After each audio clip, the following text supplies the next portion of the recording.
Selamat malam.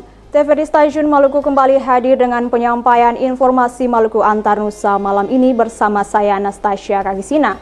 Mengawali penyampaian Maluku Antar Nusa, dapat Anda ikuti kilas berita utama berikut ini.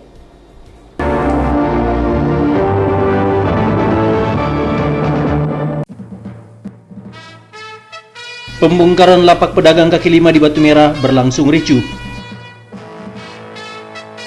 Hakim Pengadilan Negeri Ambon vonis ringan 2 pengguna narkoba.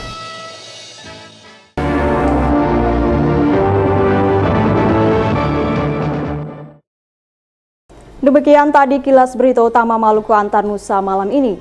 Kini kita ikuti berita selengkapnya.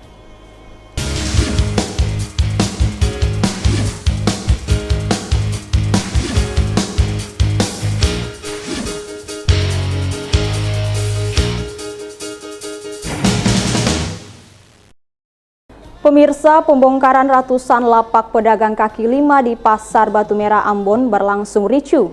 Para pedagang dengan membawa senjata tajam mengamuk dan berusaha menggagalkan pembongkaran tersebut.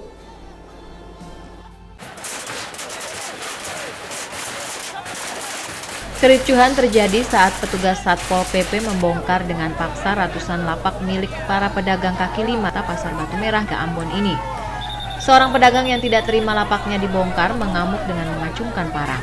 Pedagang ini berusaha menghalangi para petugas membongkar lapak miliknya.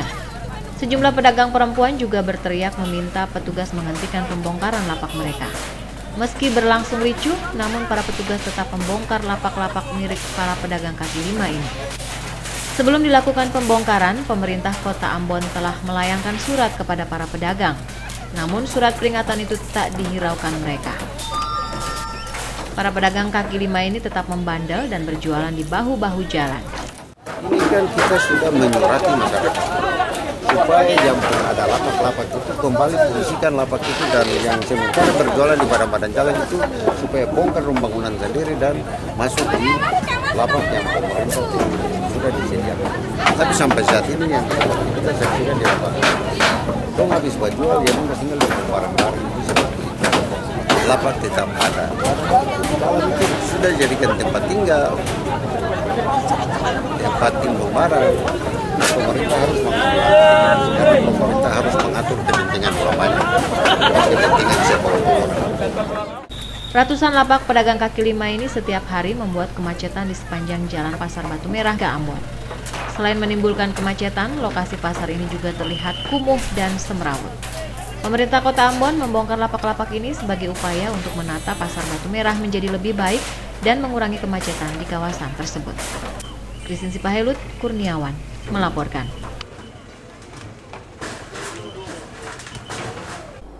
Dua terdakwa pengguna narkoba jenis sabu-sabu divonis 10 dan 7 bulan penjara oleh Majelis Hakim Pengadilan Negeri Ambon sore kemarin. Putusan itu lebih ringan dari tuntutan jaksa yang di atas 1 tahun penjara.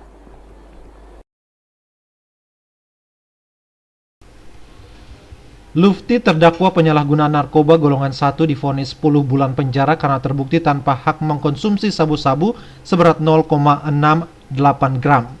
Dalam putusannya, Majelis Hakim Pengadilan Negeri Ambon menyebutkan hasil pemeriksaan urin dan laboratorium terdakwa positif menggunakan narkoba. Hal itu sangat bertentangan dengan Undang-Undang tentang Narkotika. Hal yang memberatkan terdakwa tidak membantu program pemerintah dalam memberantas penggunaan narkotika. Sementara hal-hal yang meringankan adalah terdakwa sopan selama dalam persidangan serta menyesali perbuatannya.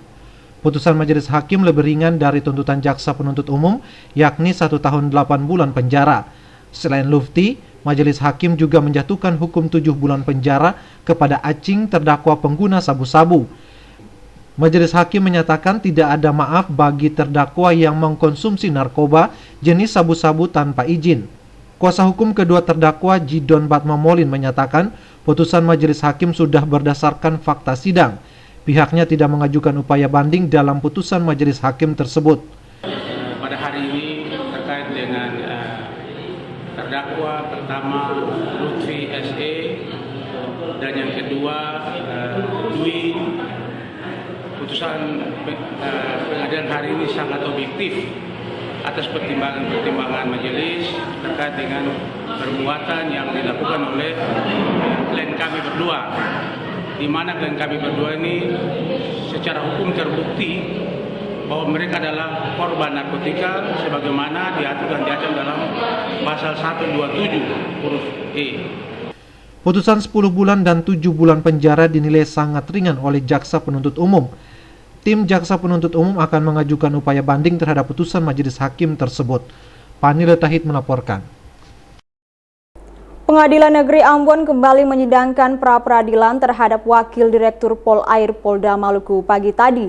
Sidang kali ini dengan agenda pembacaan replik dari pemohon Dedianto Johar Putra. Dalam repliknya, kuasa hukum Dedianto Johar Putra, Jidon Batmamuli, menyatakan penetapan tersangka oleh Polair Polda Maluku harus dibatalkan oleh majelis hakim. Penetapan itu tidak sesuai dengan keputusan Kapolri nomor 20 tahun 2010 tentang tugas dari Polair Polda Maluku. Batmamuli menyatakan Polair Polda Maluku tidak berwenang menyidik perkara tindak pidana umum. Karenanya penetapan tersangka dan penahanan pemohon oleh termohon cacat hukum. Hal itu tidak didasarkan pada prosedural, yakni pemeriksaan sejumlah saksi dan pemanggilan terhadap pemohon sebagai saksi. Selain itu juga pemohon digiring ke kantor Polair tanpa ada surat panggilan dan surat perintah penangkapan resmi, sehingga terkesan ada upaya paksa yang melanggar pasal 112 ayat 1 KUHP. Batmamoli meminta majelis hakim Pengadilan Negeri Ambon dapat mengabulkan seluruh dalil permohonan, termasuk ganti kerugian sebesar 1 miliar rupiah. Sidang pra-peradilan terhadap Wadir Polair Polda Maluku akan dilanjutkan besok dengan agenda pemeriksaan alat bukti. Pani Letahid melaporkan. Rancangan Undang-Undang Provinsi Kepulauan telah masuk dalam agenda Prolegnas tahun 2017 atas inisiatif DPD RI. Rancangan undang-undang itu berubah nama menjadi RUU Penyelenggaraan Pemerintah Daerah di Wilayah Kepulauan.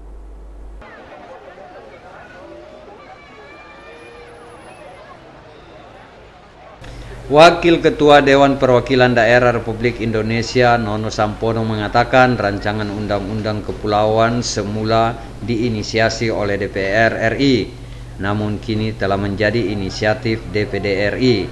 RUU tersebut kini berubah namanya menjadi Rancangan Undang-Undang Penyelenggaraan Pemerintahan Daerah di Wilayah Kepulauan.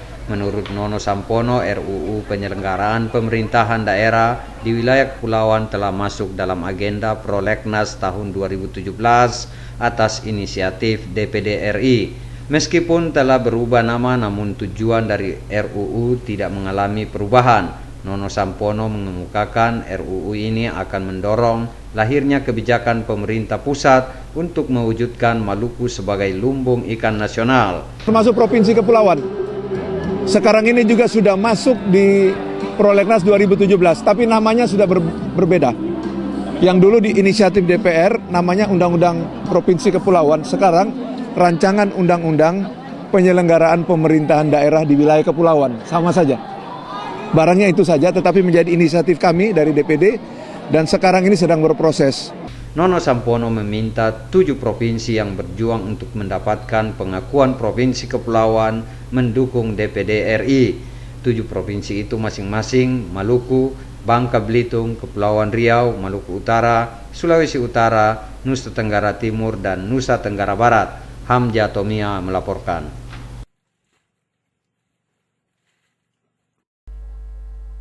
Maluku Tengah memperkenalkan cara mengolah ikan. Dengan kreasi mereka, ikan bukan hanya dikonsumsi dengan cara digoreng atau direbus, namun juga bisa dibuat kue dan camilan. Sebenarnya yang kita cari adalah inovasi. Tim penggerak PKK Kabupaten Maluku Tengah baru-baru ini menggelar lomba masak serba ikan di Gedung Olahraga Kota Masohi. Lomba masak ini bertujuan untuk mencari inovasi baru pengolahan makanan dengan bahan dasar ikan. Ketua Tim Penggerak PKK Kabupaten Maluku Tengah, Nyonya Amin Ruwati Tuasikal mengatakan, Maluku Tengah merupakan salah satu lumbung ikan di Maluku. Hal itu mendorong munculnya ide serta inovasi baru dalam pengolahan ikan. Pertama mencari inovasi karena di Maluku Tengah adalah lumbung ikan.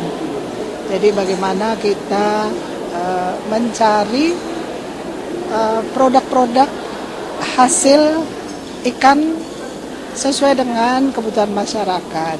Di samping meningkatkan taraf hidup masyarakat dan juga kreasi inovasi kebutuhan pokok makan. Nyonya Amin Ruwati Tuasikal menjelaskan, lomba tersebut telah menjadi program tahunan di mana peserta menciptakan produk unggulan baru dari ikan.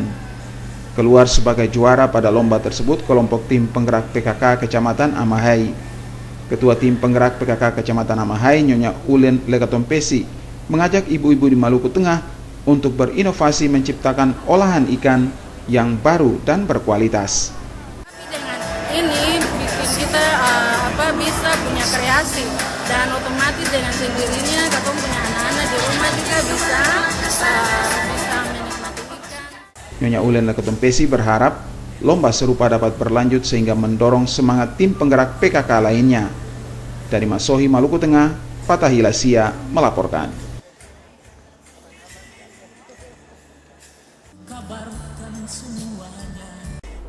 Merayakan HUT-nya yang ke-90, Tarekat Maria Mediatrix menggelar pentas seni dan budaya. Dalam pentas ini juga diperagakan cerita misi Katolik yang dilakukan Uskup Johannes Aerts di Maluku.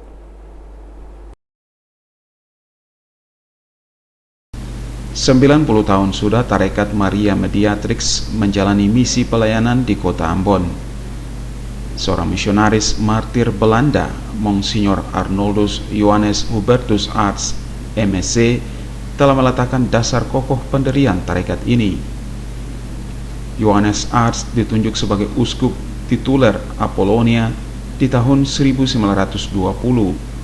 Penunjukannya itu pada saat rencana peningkatan status prefektur apostolik Nova Guinea Orlandes menjadi Vikariat Apostolik Nova Guinea Orlandes yang kini dikenal sebagai Keuskupan Amboina.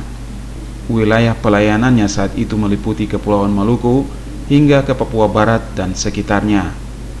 Aerts wafat sebagai martir bersama 12 rekan misionaris yang dieksekusi mati pada era pendudukan Jepang.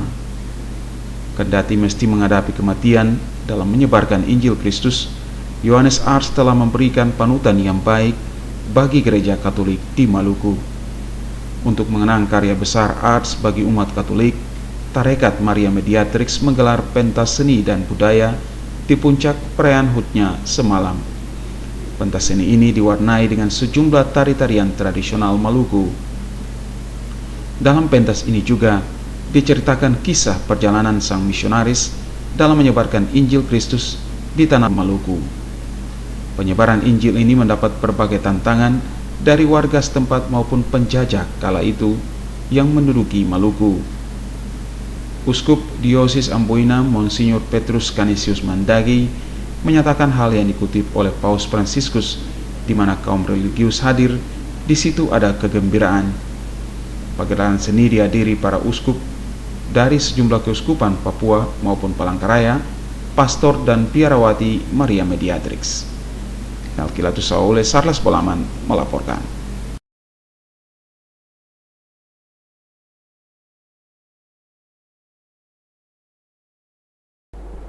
Selanjutnya pemirsa, Dewan Pimpinan Pusat KNPI memperjuangkan Laut Banda sebagai aset perikanan dan kelautan dunia.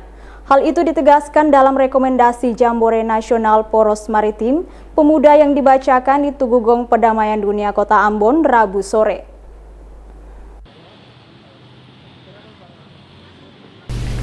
Jambore Nasional Poros Maritim Pemuda kedua yang berlangsung di Maluku telah berakhir. Dalam jambore tersebut, DPP KNPI merekomendasikan 12 pernyataan sikap yang nantinya akan disampaikan kepada Presiden Joko Widodo. 12 rekomendasi itu salah satunya memperjuangkan Laut Banda sebagai aset perikanan dan kelautan dunia. Ketua KNPI Maluku Bisri Asidik Latukonsina menyatakan Laut Banda memiliki potensi perikanan terbesar di dunia. Karenanya Laut Banda layak menjadi aset nasional maupun dunia. Menurutnya Jambore Nasional Poros Maritim Pemuda akan dijadikan sebagai program nasional berkelanjutan. Latukonsina berharap melalui jambore kedua di Maluku mampu merekomendasikan Laut Maluku ke tataran nasional maupun internasional. Hadir dalam acara Jambore Nasional Pemuda Maritim kedua di Maluku, nantinya secara resmi akan ditindaklanjuti oleh DPP KNPI dengan menyurati Presiden untuk beraudiensi dan menyerahkan secara resmi rekomendasi ini. Adapun terkait dengan kementerian yang terkait langsung dengan rekomendasi ini, akan ada surat yang diberikan langsung kepada setiap kementerian. Kami beraudiensi dan memastikan bahwa rekomendasi ini akan sampai kepada kementerian yang terkait, dan akan kami tindak lanjuti dengan melakukan roadshow ke DPR RI, DPD RI untuk kemudian ini diagendakan menjadi perjuangan bersama. Ketua DPP KNPI Bidang Maritim Baharudin Farawawan berjanji akan meminta Presiden Joko Widodo mencanangkan tagline Beta Indonesia, Beta Bangga Jadi Bangsa Maritim Dunia. Dan dari pihak Istana Kepresidenan menunggu hasil rekomendasi. Sekembalinya kami pada hari ini, kami segera untuk memfollow up, sehingga dalam waktu 1-2 minggu ini kami sudah bisa menghadap kepada Bapak Presiden untuk mencapai ide gagasan pemuda Indonesia dalam rangka mewujudkan nawacita sebagaimana yang beliau jadikan sebagai visi kebangsaan menuju Indonesia poros maritim dunia. Bukan itu saja, tetapi lembaga terkait dalam hal ini Bakamla, Kemenko Kemaritiman, Kementerian Perhubungan, Perikanan dan Pariwisata juga dalam hal yang sama kami akan mendorong ini dan tetap buka langsung dengan kementerian terkait. Selain memperjuangkan Laut Banda sebagai aset dunia, DPP KNPI juga mendorong pemerintah pusat menjadikan provinsi-provinsi kepulauan menjadi daerah percontohan pengembangan maritim nasional. Pani Letahiit melaporkan. Rektor Universitas Patimura Ambon, Profesor J. Sapteno, mengajak mahasiswa anggota Lembaga Dakwah Kampus Al-Ikhwan untuk membangun persaudaraan lintas agama. Hal itu penting dalam menciptakan kampus orang basodara yang harmonis dan bermoral menuju Unpati yang gemilang.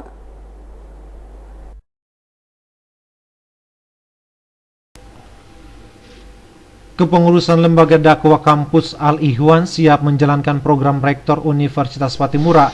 Ketua LDK Al-Ikhwan Ihsan Rifai Kaliata menyatakan LDK akan menjadi pelopor generasi muda yang cerdas dan bermoral menuju Unpati Gemilang tahun 2030 mendatang. Menurutnya, mahasiswa memiliki peran penting dalam menciptakan suasana kampus yang nyaman dan harmonis. Melalui Lembaga Dakwah Kampus, pihaknya terus membangun konsolidasi sesama mahasiswa. Kaliata menyebutkan LDK Al-Ikhwal bukan semata-mata sebagai organisasi kemahasiswaan yang berorientasi pada pendalaman Al-Quran, melainkan sebagai lembaga dakwah yang siap mendukung program Unpati dalam mencerdaskan anak Maluku. Kami berkomitmen untuk menjadi garda terdepan di dalam setiap program kampus yang dicanangkan oleh birokrasi kampus, sehingga cita-cita dari kampus itu sendiri, yakni menuju Unpati yang bermutu di tahun 2035 itu tercapai. Dan kami berkomitmen untuk menjadi salah satu UKM yang banyak berkontribusi di dalam hal mencapai misi universitas tersebut. Rektor Universitas Patimura Ambon, Profesor Dr. J. Sapteno meminta Lembaga Dakwah Kampus dapat menjadi sarana pemersatu dalam menciptakan generasi muda yang cerdas dan bermoral. Karenanya diharapkan melalui Lembaga Dakwah Kampus mampu menjadikan kampus yang dinamis dalam bingkai orang basudara. Sapteno mengajak mahasiswa Islam untuk terus menjalani persaudaraan lintas agama. Hal itu penting dalam membangun toleransi dan saling peduli. Oleh karena itu mereka harus membuat program yang tidak terlalu banyak, tetapi yang sifatnya implementatif, yang bisa mewujudkan visi misi dari Lembaga Dakwah Al-Ikhwan itu. Mudah-mudahan dalam setahun ini mereka bisa melakukan sesuatu yang spektakuler, yang bisa merubah mindset mahasiswa, supaya mereka juga bisa melaksanakan tugas utama mereka sebagai mahasiswa untuk belajar sungguh-sungguh dan mempunyai prestasi yang baik, sehingga ketika mereka lulus mereka juga mampu untuk mengimplementasikan apa yang mereka dapatkan selama beberapa tahun di Universitas Patimura. Sapteno berharap melalui pelantikan dan rapat kerja akan tersusun program yang berkaitan dengan peningkatan kualitas mahasiswa sesuai dengan visi misi, yakni menjadi mahasiswa Islam yang cerdas dan berakhlak mulia. Pani Letahid melaporkan. Keluhan terkait penyajian konsumsi yang tidak higienis disikapi penyelenggara MTQ ke-27 tingkat Provinsi Maluku. Pemerintah Kabupaten Buru Selatan memastikan konsumsi bagi para kafilah higienis dan sehat.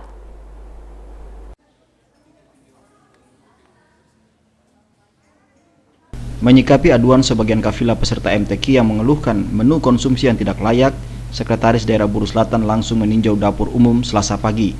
Dari inspeksi ini, Sekda memastikan menu makanan tetap memenuhi standar kesehatan dan higienis.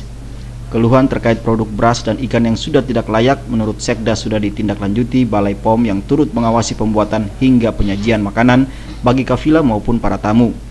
Menurut Balai POM Maluku, sejak awal pelaksanaan MTQ sudah dilibatkan dalam pengawasan terhadap konsumsi yang dibuat.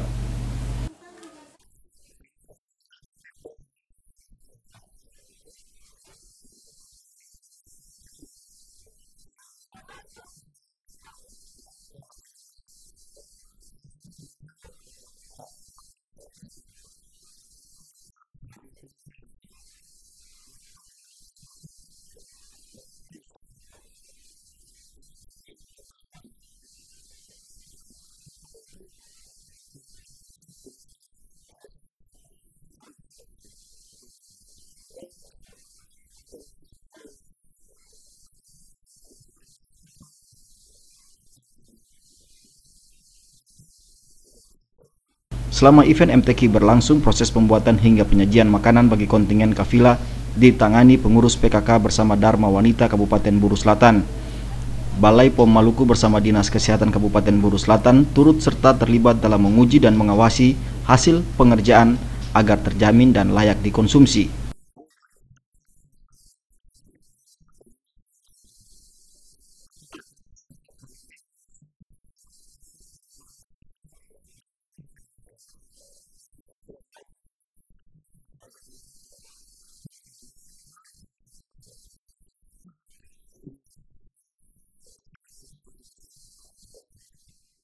Dari Namrole, RN Stasi Jawa melaporkan.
Kami siap. Kami siap. Kami siap. Kami siap. Kami siap. Kami siap. Melalui momentum HUT ke-24 TVRI Maluku, kami tingkatkan pelayanan kepada masyarakat Maluku dengan meningkatkan penyiaran melalui saluran digital 8-10 jam per hari. Siaran digital merupakan pengembangan dari siaran live streaming yang sudah dilakukan sejak Oktober 2016 yang lalu. Live streaming merupakan solusi terbaik untuk memberikan pelayanan kepada masyarakat Maluku yang berada di belahan dunia manapun. Karena dengan kemajuan teknologi informasi sekarang memungkinkan dunia dalam genggaman.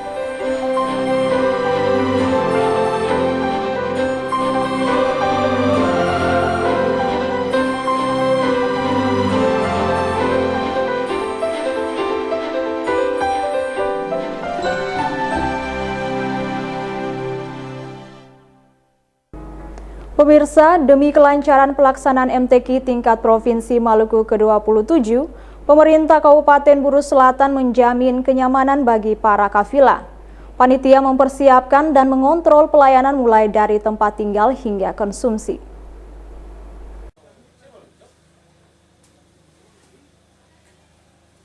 Layanan di tempat tinggal dan konsumsi akan diberikan dengan baik agar para kafilah bisa berlomba dengan nyaman.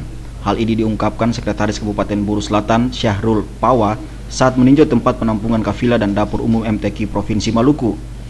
Menurutnya, pelayanan maksimal selalu diutamakan bagi peserta MTQ selama event ini berlangsung. Jika ada kafilah yang menerima layanan yang kurang memuaskan, mereka diminta segera melaporkan ke petugas pendamping untuk ditindaklanjuti.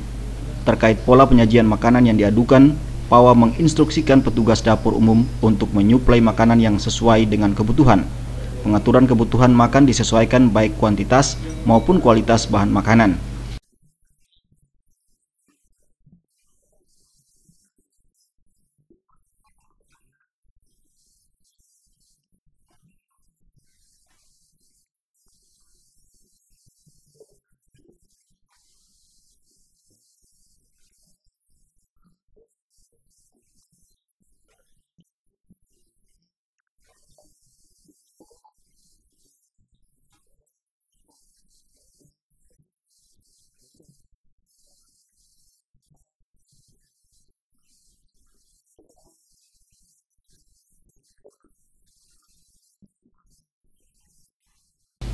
Kepala Dinas Kesehatan Buru Selatan Ibrahim Banda mengatakan pola penyajian makanan bagi para kafilah sesuai kebutuhan dan diawasi langsung Dinas Kesehatan Kabupaten Buru Selatan bersama Balai POM Maluku.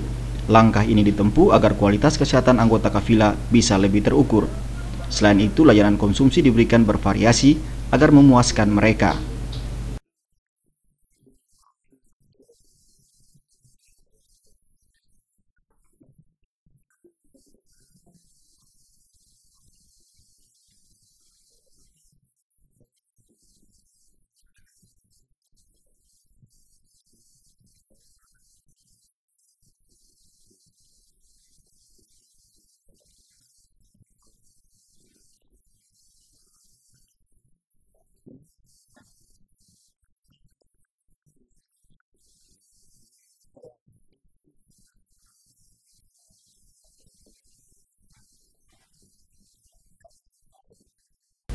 Layanan konsumsi bagi anggota kafilah dikerjakan petugas khusus dan diawasi satuan dinas pemerintah kabupaten. Pola penyajian sengaja diberikan dengan membagikan langsung kotak makanan sesuai jumlah kafilah agar pembagiannya bisa terukur. Dari Namrole, Eren Stasi Jawa melaporkan.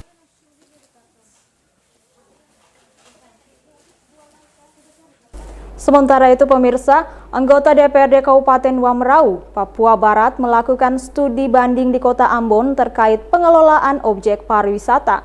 Rencananya mereka akan mengunjungi sejumlah objek wisata di Kota Ambon.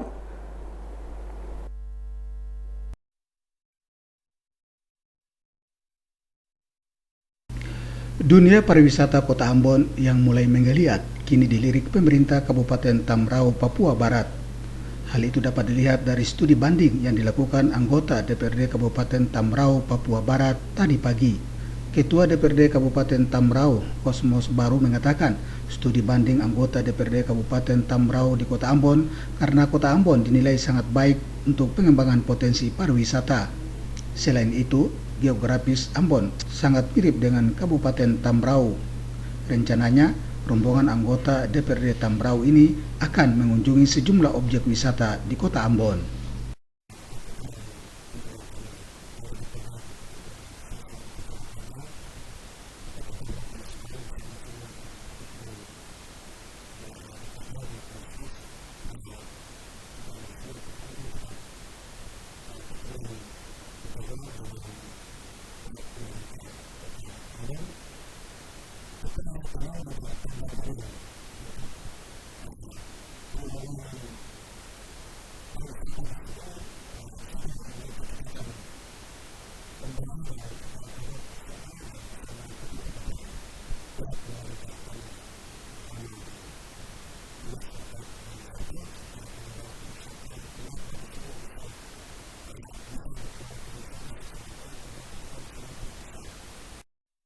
Sekretaris Kota Ambon AG Latuheru saat menerima kunjungan anggota DPRD Kabupaten Tamrau mengatakan Kota Ambon terus berupaya mengembangkan pariwisata sebagai salah satu sektor unggulan. Latuheru menyebutkan para anggota DPRD Kabupaten Tamrau menjadikan studi banding ini sebagai media saling bertukar informasi tentang pengembangan pariwisata di daerah masing-masing.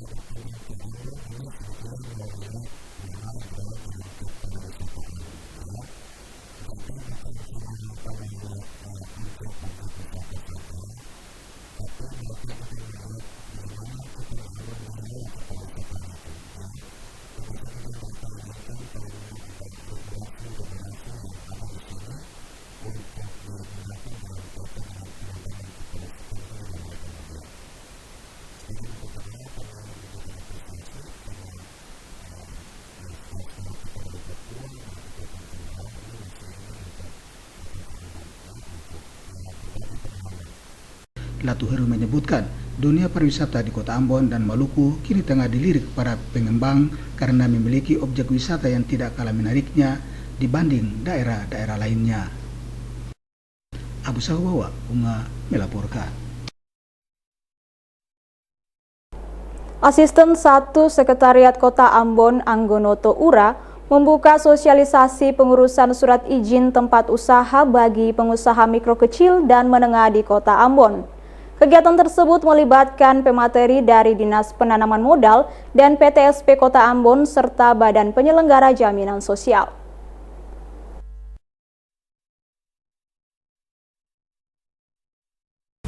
Dalam rangka memberikan pelayanan optimal kepada masyarakat, khususnya pengusaha mikro kecil dan menengah di Kota Ambon, Dinas Penanaman Modal dan PTSP Kota Ambon tadi pagi melaksanakan sosialisasi tentang standar pelayanan surat izin tempat usaha. Sosialisasi tersebut bertujuan untuk memberikan pemahaman dan edukasi bagi para pengusaha mikro kecil dan menengah di Kota Ambon tentang standar pelayanan surat izin tempat usaha yang harus dimiliki setiap pengusaha. Ketua Panitia Pelaksana Dodi Retop mengatakan kegiatan sosialisasi ini diharapkan dapat memberikan manfaat bagi masyarakat, utamanya pengusaha mikro kecil dan menengah di Kota Ambon. Dengannya, mereka segera mengurus atau memperpanjang izin usaha sesuai regulasi yang dibuat.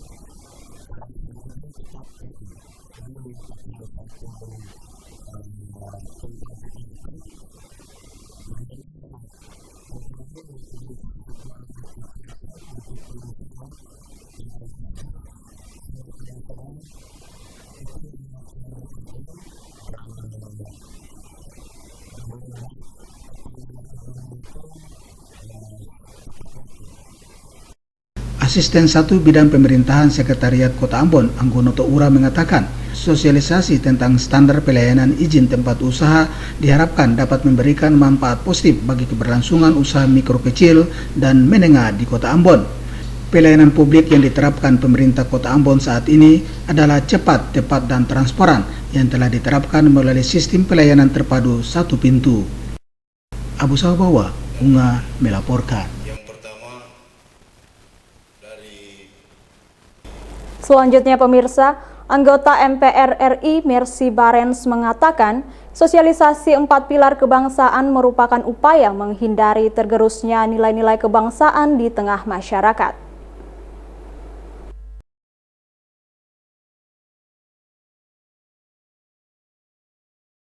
Perwakilan pelajar dari 16 sekolah menengah atas dan sederajat di Kota Ambon hari ini mengikuti sosialisasi 4 pilar kebangsaan. Dalam sosialisasi 4 pilar kebangsaan ini diuraikan makna Pancasila, Undang-Undang Dasar, NKRI, dan Bhinneka Tunggal Ika.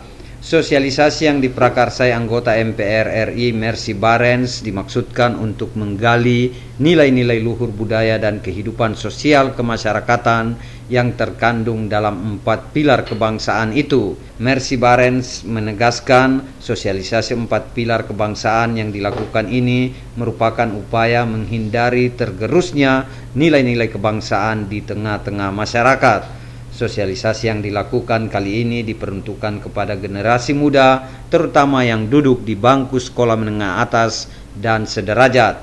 Hal ini sebagai upaya membangun karakter generasi muda agar kokoh dan teguh menghadapi berbagai tantangan di era global.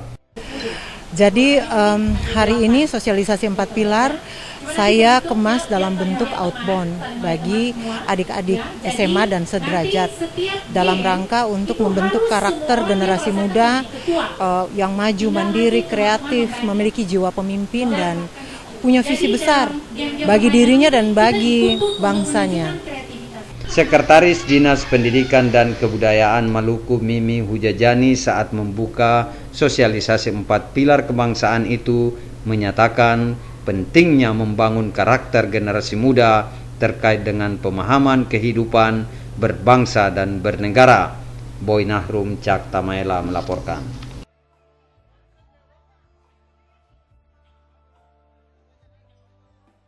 Sementara itu pemirsa, peningkatan kreasi dan inovasi hendaknya dilakukan dalam membangun karakter generasi muda. Hal ini sebagai upaya memberikan bekal kepada mereka agar nantinya dapat berkontribusi dalam pembangunan nasional.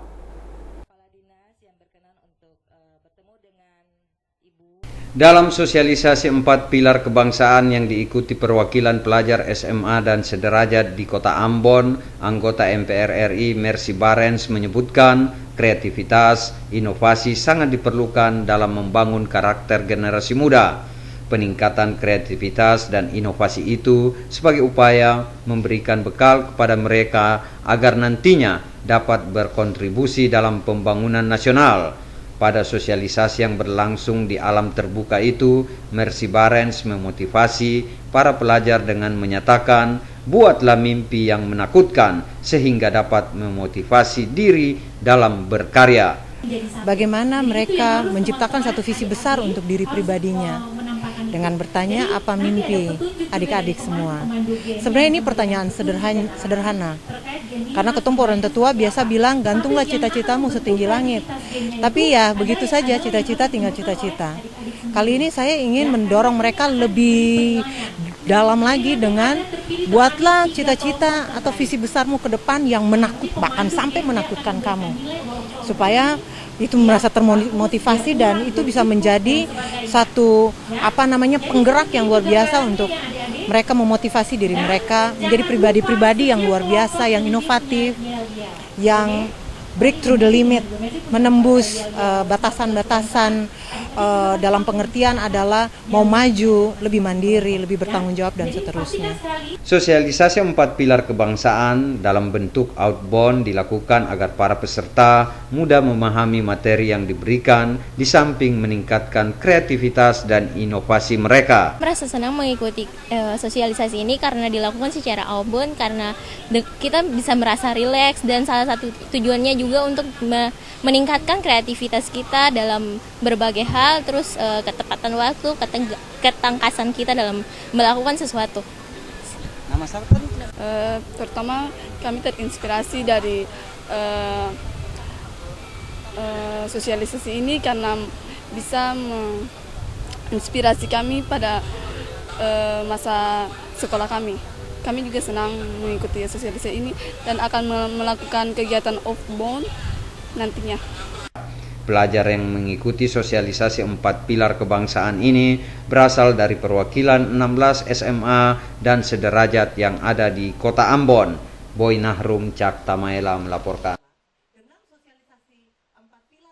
Keragaman bahasa dan sastra daerah yang memperkaya bahasa dan sastra Indonesia merupakan sarana memperkuat identitas kebinekaan bangsa.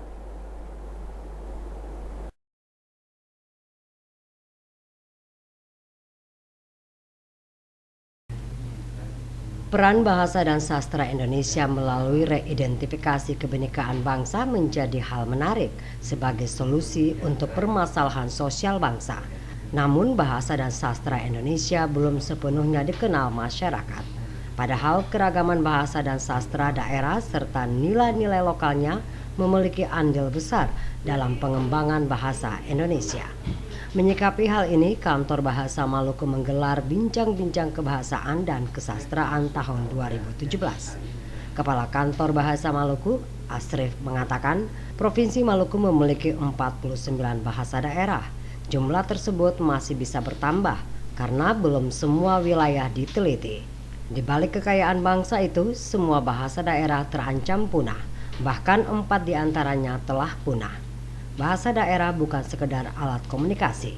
Bahasa merupakan penanda keberadaan suatu etnik yang mendekatkan dan membingkai masyarakat pemiliknya menjadi satu kesatuan masyarakat yang mandiri. Wakil Rektor Bidang Akademik Frederick Rewpasa menjelaskan, Universitas Patimura memiliki komitmen yang kuat untuk mengembangkan program kebahasaan, baik itu berbagai bahasa asing maupun bahasa Indonesia untuk penutur asing. Kepala Badan Pengembangan dan Pembinaan Bahasa Kementerian Pendidikan dan Kebudayaan, Dadang Sunendar, berharap masyarakat dapat membantu pemerintah untuk menjaga kelestarian kebahasaan, khususnya bahasa dan sastra daerah Maluku yang hampir punah.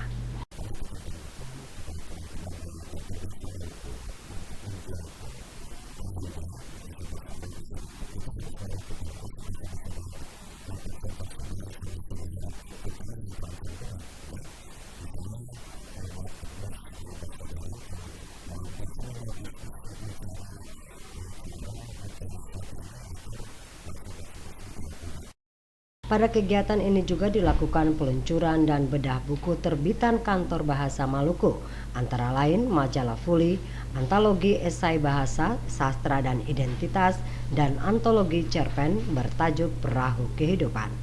Buku-buku ini merupakan hasil karya Kantor Bahasa Maluku dan para pecinta bahasa dan sastra di Provinsi Maluku. Devi bin Umar, Otis Kotadini melaporkan.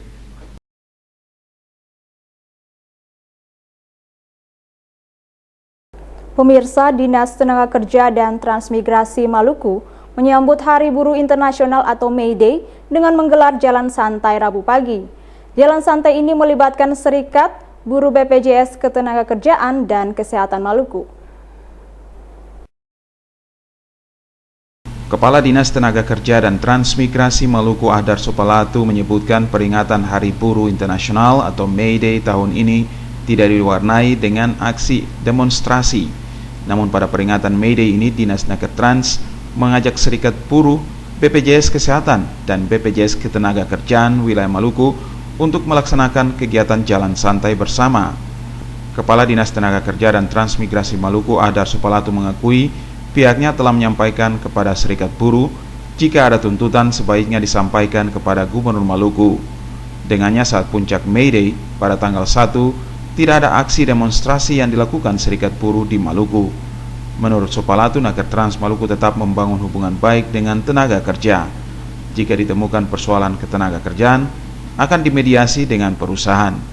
Jadi May Day kan tanggal 1 ya, kita rayakan tanggal 3. Jadi kita untuk Maluku tidak ada demo-demo, kita sambut dengan jalan santai. Jalan santai ini kita libatkan beberapa unsur terkait, termasuk BPJS Tenaga Kerja, BPJS Kesehatan, dan serikat buruh. Ya, kita jalan santai. Kemudian dalam jalan santai ini juga ada pemberian santunan dari BPJS Tenaga Kerja dan BPJS Kesehatan untuk karyawan-karyawan yang mengalami kecelakaan kerja. Itu kepada keluarganya. Kepala BPJS Kesehatan Maluku Rahmat Asri Ritonga mengajak perusahaan untuk mendaftarkan tenaga kerjanya ke BPJS Kesehatan. Ritonga mengakui masih banyak perusahaan yang hanya mendaftar setengah dari tenaga kerjanya, padahal mereka berhak untuk mendapatkan layanan kesehatan yang diberikan pemerintah. Jadi masih ada yang mendaftarkan hanya sebagian pekerjanya saja, tidak secara keseluruhannya. Nah, itu juga kami imbau kepada perusahaan untuk bersikap adil. Karena yang namanya pekerja itu kan semuanya harus memiliki hak yang sama. Begitu. Jadi jangan didaftarkan hanya setengah orang saja begitu aja. Jangan didaftarkan hanya sebagian saja, tapi harus semuanya. Kita memberikan kerja kepada orang yang kita pekerjakan, kita wajib memberikan mereka hak. Haknya itu adalah hak untuk mendapatkan jaminan kesehatan. Saya kira itu. Di sela kegiatan jalan santai ini, BPJS Ketenagakerjaan menyerahkan beasiswa dan santunan kecelakaan kerja kepada sejumlah ahli waris. Kepala BPJS Ketenagakerjaan Kota Ambon, Tri Chandra Kartika, mengakui santunan ini diberikan kepada tenaga kerja yang mengalami risiko kecelakaan saat melakukan aktivitas kerja. Dari kecelakaan kerja adalah saat mereka berangkat di tempat kerja dan pulang kerja selama aktivitas tersebut mengalami risiko itu berhubungan dengan kecelakaan kerja. Jalan santai bersama memperingati Hari Buruh Internasional atau May Day diakhiri dengan senam sehat yang dipusatkan di lapangan Merdeka. Melki Latusawole, Sarlas Bolaman melaporkan.